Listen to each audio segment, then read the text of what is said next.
Have you ever wondered why that deep peace you used to feel during prayer seems to have vanished? Why the study of the Holy Word turns into a battle of mere minutes before your mind drifts, feeling weak and disorganized? What's stealing your capacity for concentration and your spiritual vitality is not something you seek out, but something you passively receive. The blue light and the incessant stream of information from your mobile device. The enemy doesn't need grandiose heresies. He just needs the dopamines in your pocket to dismantle your daily communion. The warning I bring today is both scientific and deeply spiritual. Neuroscience is confirming what the Bible has always known about the value of silence and meditation. The unregulated use of the smartphone is literally rewiring your brain in a way that makes you incapable of discerning the subtle voice of the Holy Spirit. Stick with me, because this knowledge may be the key to reclaiming your mental discipline and consequently your devotional life. We will explore 3 pillars for liberation based on science and ancient wisdom.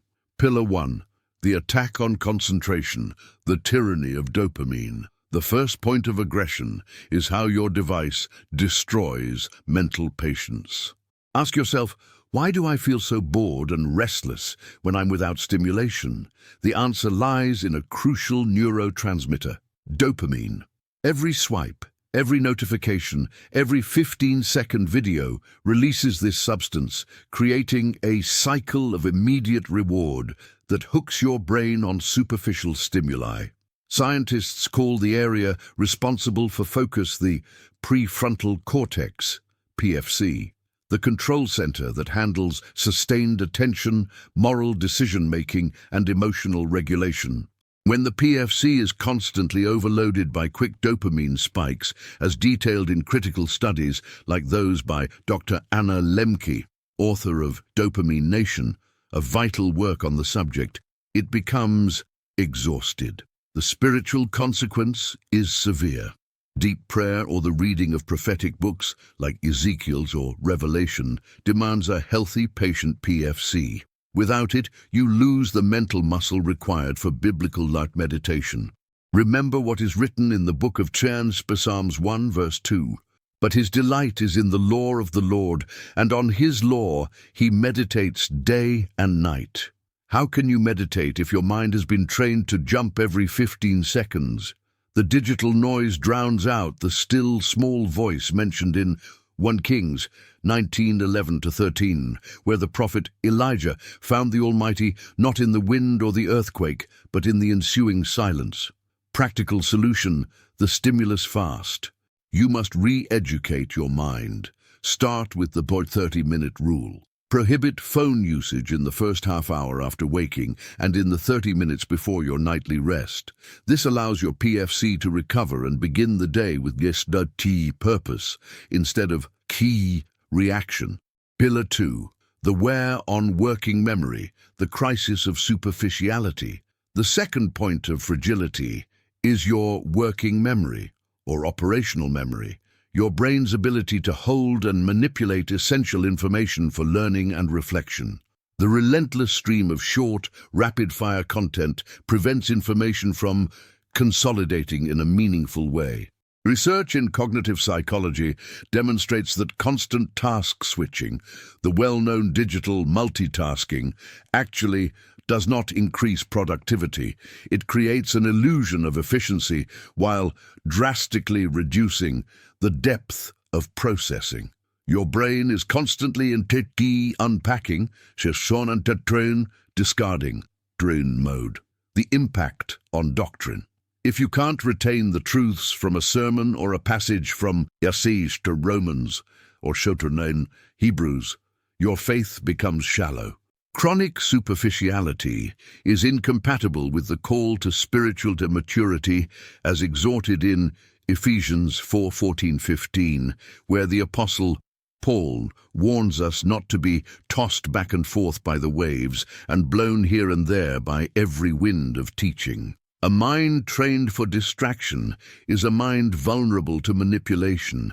Your device is stealing your capacity to be a deep disciple. Practical solution: the deep annotation method. To reclaim your working memory, physically engage your brain in the learning process. When reading the Bible or a relevant book, use handwriting. Jot down 3 truths you learned without typing. The hand-to-brain connection, sir, is scientifically proven to increase retention and solidify knowledge, transforming superficial information into enduring wisdom. Pillar 3. Social isolation, the destruction of fellowship. The third and most painful attack is the rupture of genuine fellowship.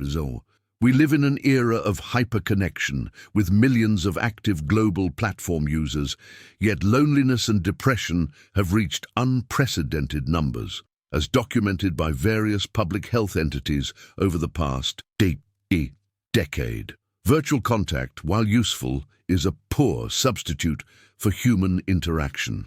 Our brains release oxytocin, say the bonding hormone, through sustained eye contact, touch, and the vulnerability of face-to-face conversation. The screen offers you safe, sterile interaction, but overrides this chemistry of real relationship. The spiritual truth. The Bible teaches that faith is not an individual sport, it is lived in a community. The book of Hebrews 10:25 admonishes us not to give up meeting together, as some are in the habit of doing. Now, when you allow your device to isolate or distract you during social and ecclesiastical gatherings, you are not just being impolite, you are chemically damaging your capacity for empathy and bonding, which are the very foundation of Christian love. A church made up of isolated individuals, each staring at their screen, is a weakened church. Practical solution: the bond quarantine. Institute a sacred disconnect time. Challenge yourself and your family to ban the phone from all meals and all social gatherings for a set period. Force your brain to reconnect with the complexity and beauty of real-life relationships. Remember that genuine connection is the environment where love and forgiveness, taught by Christ in the Sermon on the Mount in Matthew 5-7, can truly flourish. The warning has been delivered.